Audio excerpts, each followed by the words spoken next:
I'm the Vice President of Operations and Programs. One of the programs that we offer is a lecture series. We call it Legends in Automotive. And we invite those people who have had significant achievements in the automotive industry and have been honored by the Hall to come and share some of their experience with our audience, both here on site in the museum as well as virtually. So this is live streamed. I know we've got attendees from across the nation. Today's speaker is Joyce. She's the Global Vice President at UL Solutions, and she has come to talk with us about the work that she's been doing there. And so with no further ado, I'd like to introduce Mary and ask her to come on up and share her story.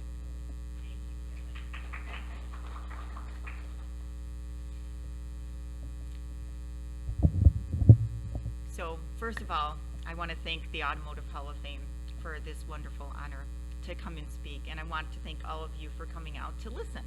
I hope that it's a pretty casual type of speech where you can ask questions or ask me to clarify. It's not going to be too formal, and I will just kind of get started. What I want to talk about is the huge transformation in the automotive industry that's going on right now, and it's called ACES. I'll get to that in a minute. I want to thank Kathleen for the introduction, but I also wanted to tell you a little bit about myself also. I started my career in the early 80s, and my first job was writing assembly code for the engine control units at Chrysler, and at that time, engines were actually carburetors, not fuel injection. Does anybody know or hear of assembly code before? Raise your hand. Oh, it's kind of like machine code. So I was programming in ones and zeros, not in an actual language. That's how new software was at that time. I stayed in OEMs and tiers for 29 years, and in the last few years I've expanded my career with UL, but also taken a few board positions, one with the California Mobility Center, and then one with a venture investment firm called Enertech Capital. Throughout the years, I've gotten 14 patents in different areas, mostly propulsion, but also electronics. And personally, I live north of Tampa now, and I have 4 adult children ranging from age 26 to 31, and I have 4 grandchildren ranging from age 0 to age 5 that I enjoy immensely.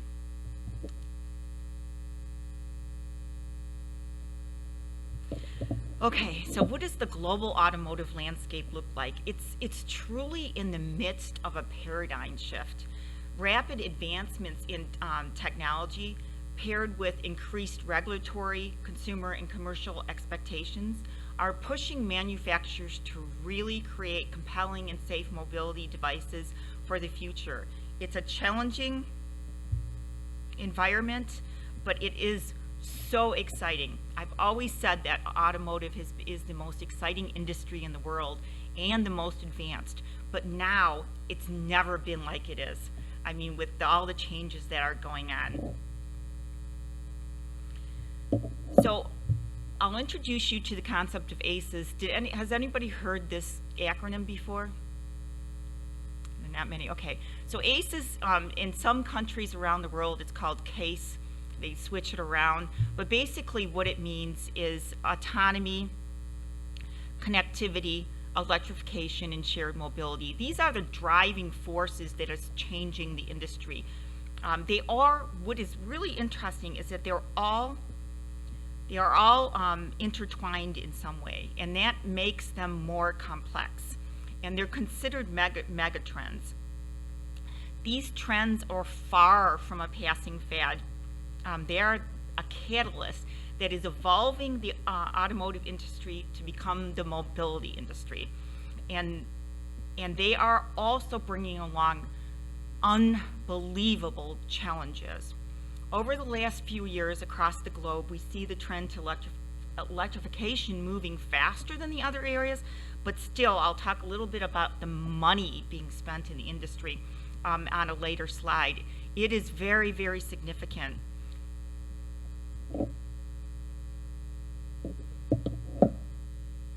So first I'll talk about a little bit about electrification. So the shift from internal combustion engines, which we call ICE, ICE, in the industry to electrified powertrains, it was originally driven by political and regulatory pressure to reduce emissions and increase fuel efficiency. But today, declining battery prices and the increased availability of new models and charging stations are making electric vehicles more accessible to customers and commercial stakeholders. In fact, it's estimated that by the year 2035, over 30% of all cars sold globally will be electric. And I truly believe that. US is a little bit behind. We're increasing on a slower ramp. But if you go to countries like China or Europe, you'll see that the electrification initiative is much further along in the United States. I like to joke about it, but the US culture likes the big trucks. Yeah, to tow our boats and tow our motorhomes and so forth. But we're getting there. But I think it's really important to say that there's many roadblocks that we must overcome, and a lot of them are surrounding infrastructure and grid capacity. And in some regions, for example, in California, grid capacity is a huge problem. In Europe, it's a huge problem. Other parts of the United States, it's not a big problem. But also, we don't have the infrastructure for charging either. I noticed when I pulled in today that some guy pulled next to me to use the charging station at the front that you guys have at the front of the Hall of Fame. So there just aren't enough charging stations out there, and I know that there's a lot of effort to do that. It's an interesting fact I read recently is that some large percent, like 35% of chargers that are installed in the US are actually broken. And they're trying to get students to go into this field because it's a new field. I mean, who had this experience years ago to be able to fix and maintain charging stations. So it's a kind of a new career path that has been developed with electrification. So the proliferation of electric vehicles will expand and reshape the automotive value chain also. So that means from the top of the OEMs all the way down to the support, the tiers, but also the support companies. Safety and performance from the battery cells to the smart grid is vital to building trust and accelerating the adoption of electric vehicles. The company that I work for now is called UL Solutions, and our mission is to make the world a safer place. So what I deal with on a day-to-day basis around the globe is how we can help our customers release safe products. And this is the case in terms of electrification also. So part of the announcement was that I was going to show you inside pictures of our new battery lab. We invested over $40 million in a new battery lab in Auburn Hills and broke ground in May of 2023.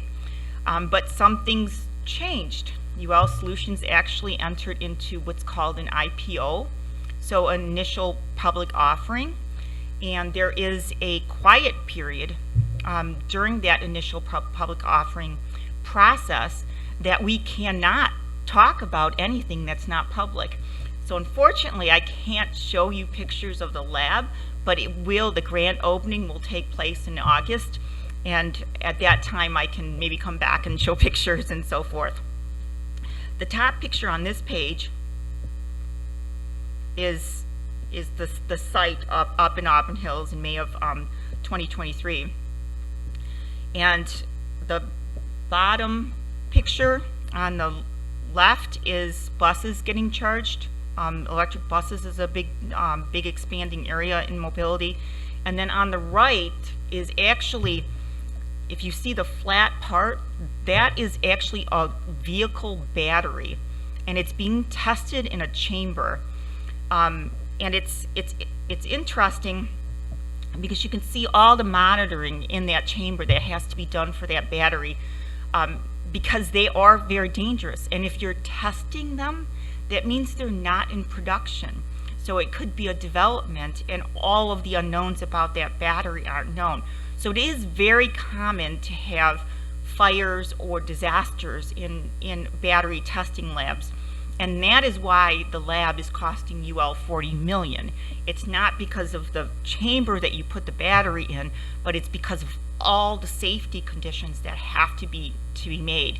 You have to have blowout chambers and special chemicals in case a fire starts to put that fire out. If you think about your cell phone, and what happens when you put it in the Florida sun. So many times I've been outside and my cell phone's in the sunlight, and give it maybe a half an hour depending on the temperature, and it will give me a notification, you know, the temperature has gotten too high, I'm shutting off. Now that's good, it's safety, you don't want that blow that cell phone up. But think about this now in a car. If, let's say, the battery overheats and you're driving down the highway, you can't shut off or you'll have a huge accident on the highway. So the safety of vehicle batteries is much more important, and the cooling aspects of those batteries is very, very important. And technology is advancing in those ways, but you still hear reports of batteries blowing up in vehicles. Also, think about that same cell phone. Let's say you decide to go for a run, and it's in your pocket counting your steps, and it's jiggling around and so forth. That cell phone's made such that you can jiggle around a little bit. But a vehicle is a much different situation. Think about that vehicle with that huge battery hitting one of Michigan's potholes. I mean, Michigan's potholes are notorious. That is a totally different ball game than jiggling in your pocket. So those safety implications of those batteries go far beyond what we're used to in the world of cell phones and washing machines, right? Okay, I do have a public video of car burning, and I'll let you guys cue that up.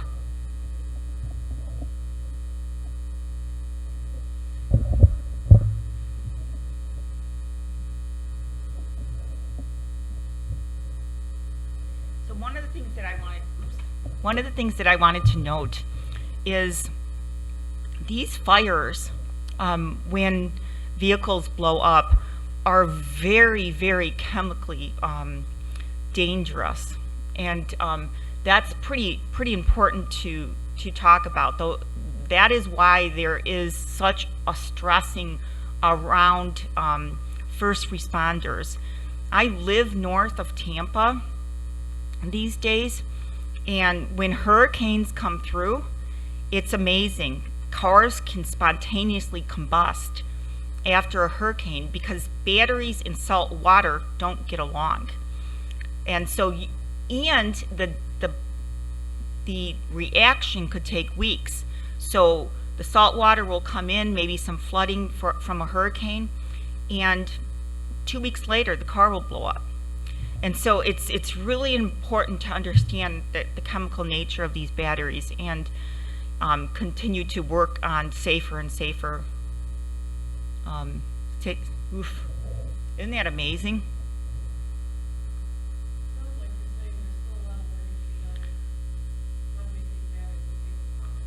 Yes, there's a lot of learning. I mean, it's kind of, did you think of that? I remember when the first hurricane came through, after electric vehicles became more popular, first responders, the firefighters, they just didn't know what to do because there were cars blowing up. And it wasn't on the news as much as I would think it would be. It would have been.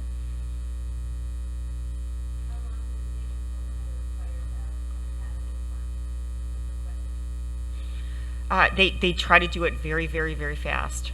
It depends on the response team, but it can be like little as 10 minutes, or it can take longer depending on the types of chemicals that they have. You really need not just water. You need and I'm not no expert about, I'm not a chemist, but you actually need chemicals to push these vehicles out.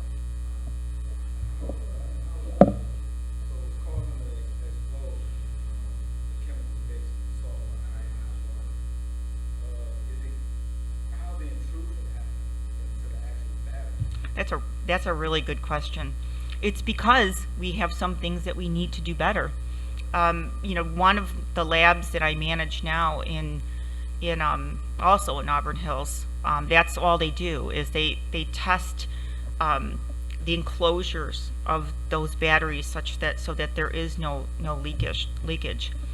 One of the issues is that the regulations are severely lagging the innovation, and this is common. So a lot of the OEMs will create their own standards, and they miss things. Remember, we had, God, I don't even know if I'm going to quote this wrong, but we had decades upon decades to fine-tune that internal combustion engine. The batteries are new. There's going to still be a lot of innovation in my lifetime, and probably everyone in the rooms that's going to continue to innovate. I was working with a company in the UK the last few days. They are developing a system, a charging system that can actually charge the battery 30% faster than like the Tesla fast chargers without damaging the battery. And that's really, really important, because how you charge that vehicle and how it gets discharged is extremely important in the long-term safety of the battery.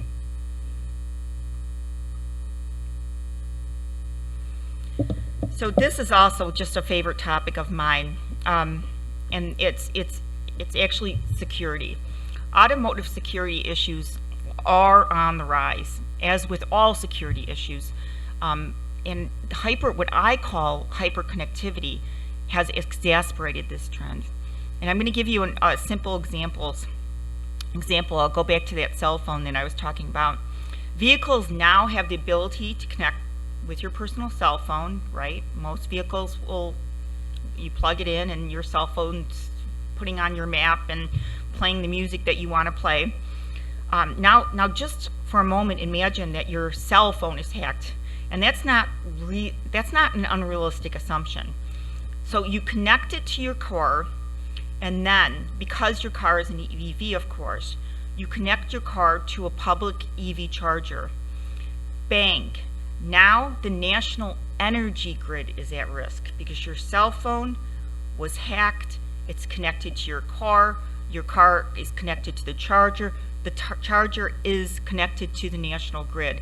So that can give you an idea of the difference between a cell phone being hacked 10 years ago and a cell phone being hacked now, and why this concept of hyperconnectivity is such a big deal. I like to say that the three largest industries in the world now need to work together. And this wasn't the case for a long time. The automotive industry worked in the automotive silo. Telecommunications industry worked in the telecommunications silo. And the energy industry worked in its own silo. Now these three industries have to come together, and they've barely talked to each other in the past century. Now they need to communicate, they need to define protocols, and they need to trust that the other are doing their job to keep this huge system of systems safe. It's mind-boggling on what we're walking into and the problems that your generation is going to have to continue to help solve.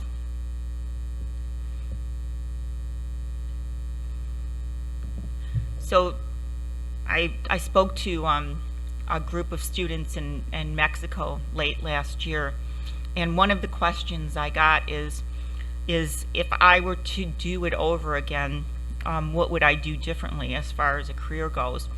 And it was very easy for me to answer. I would get out of my comfort zone, and I would learn more about the industries that I was not involved in, because the people that can cross industries are going to be extremely valuable in the future as hyperconnectivity continues to grow. So I'll repeat something that I said earlier. Automotive industry has been exciting to me for close to 4 decades, since that first line of code was written in assembly code. But today and tomorrow is exponentially more exciting and more challenging, but the stakes are much higher. So I'll just talk for a few minutes about autonomy. Advances in machine learning, artificial intelligence, computing power, and sensor technologies are making self-driving cars or autonomous vehicles a reality. The market is ready for this one. I mean, especially, as people age, the concept of autonomous vehicles is just huge. So the market is ready for this technology to deliver momentous benefits such as increased mobility for urban and aging populations. I'd like to see them in retirement communities, improved safety on the roads, and efficiencies on what we do in our travel time, right? So if you don't have your hands on the wheel, you can answer your emails, right? And governments are also eager to realize a reduction in traffic emissions and reduced road wear and tear. So autonomy can help emissions. You're optimizing the vehicle's patterns when it's driving autonomous. Also in commercial trucking and delivery organizations, they anticipate significant improvement to fleet management and huge savings on labor costs. There's a few companies that I'm working with that have, you guys ever hear of the term platooning? So platooning is when you have a driver in a lead truck and then autonomous trucks follow it. And they're researching the concept of having charging stations on huge thoroughfares in the United States, so that they can start the platooning, stop in Utah, have the trucks charge there, and then get back on the road and continue the platooning. So that's 1 driver versus 10 drivers, depending on how many trucks are in the platoon. Companies are investing heavily in R&D in the race to get autonomous vehicles on the road. But what's different now as compared to 4 years ago is that in the industry there is a true realization that we are a long way from full autonomy, which is defined by level 5, SAE level 5 autonomy. We are a long way from that. It's not going to happen in my lifetime. But level 4 autonomy, which is defined as functioning in a specific operational domain, is here. We see it on campuses. We see Tesla's, autopilot on highways. We see schools, hospitals deploying autonomous vehicles. I worked with the city of Greenville, South Carolina. They have certain routes on their roads that autonomous vehicles. So level 4 is definitely here to already have arrived, and we will continue to see more and more applications of autonomy in specific operational domains. Autonomous vehicles require a substantial amount of software. Current estimates are 1 billion lines of code to control a fully autonomous car. So this compute power, the requirements to execute this large amount of software, is more akin to server performance than traditional automotive embedded processing. This is driving a trend towards a consolidation of much more powerful clusters of application processors and accelerators in more performant multi-core SoCs. So that's systems on a chip. So in my day, and still today, most cars, they have kind of 60 to 100 distinct computers on the vehicle, and they talk to each other. And the architectures that are changing to bring those into powerful clusters. So, they call it the domain controller that gets all the input from the sensors and so forth and cameras. So that's becoming a powerful center. and then the propulsion is becoming, back in my day, there was a separate regenerative braking module, there was separate engine control, separate transmission control, separate whatever. But now they're bringing that in, and that computing power is increasing daily. Yeah, absolutely. So there's a lot of innovation going on, because you are spot on, and it's going to be worse in some areas of the world faster. I mentioned California is going to run into problems, already is, and Europe is not, they do not have the grid capacity to handle this. So what I've seen going on, I'm working with companies that are actually looking at stationary storage. So you would power your stationary batteries during times of low needs, nighttime or whatever, and then those would help the grid during the daytime when, you know, lights are on and so forth. Lots more innovation that I hear here and there. That problem's another big one that the future will solve.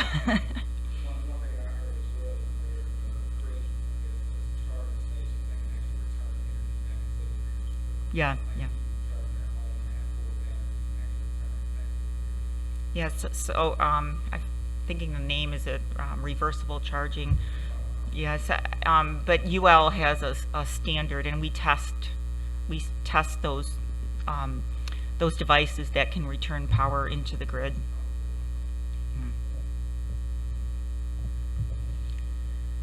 So on to connectivity. I talked a little bit about it when I talked about security, but it's a crucial automotive trend these days also. Connectivity enables autonomous vehicles to communicate with their environment, and emerging wireless technologies will serve as the foundation for the safer adoption of vehicle to anything, or V2X communication applications.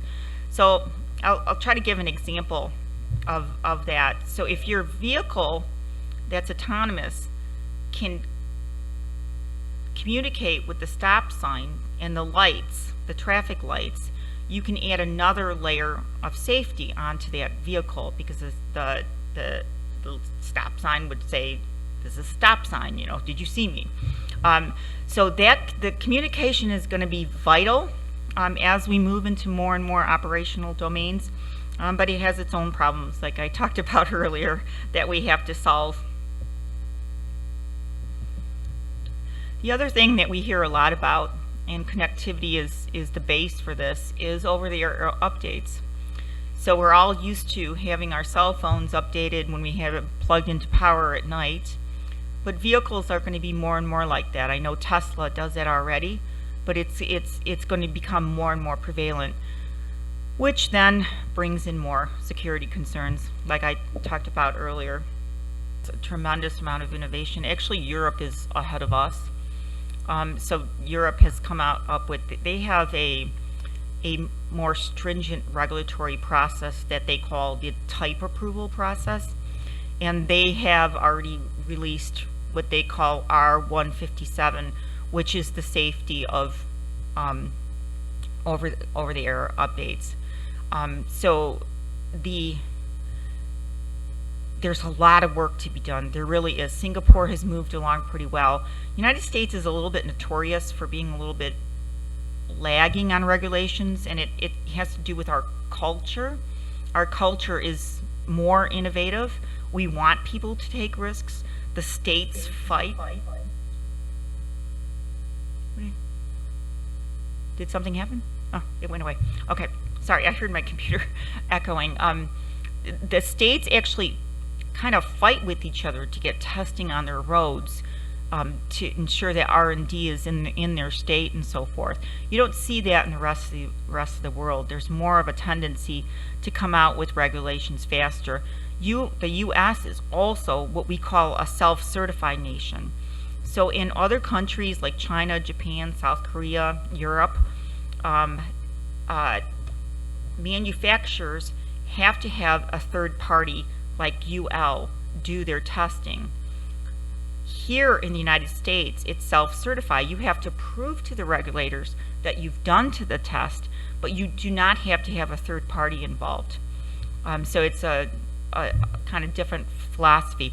There's pros and cons, right? Because the way we do things, it drives innovation, but we have cars blowing up then. Oh, so it's actually quite interesting. You've hit something kind of pretty spot on. So UL, I like to describe it like this. If you want to put a Christmas light up, or if you want to manufacture a Christmas light, you have to get a UL stamp, because it could be very dangerous. That Christmas light could start fire or something. But we have a bomb driving down the road at 70 miles an hour, and UL doesn't have to look at it.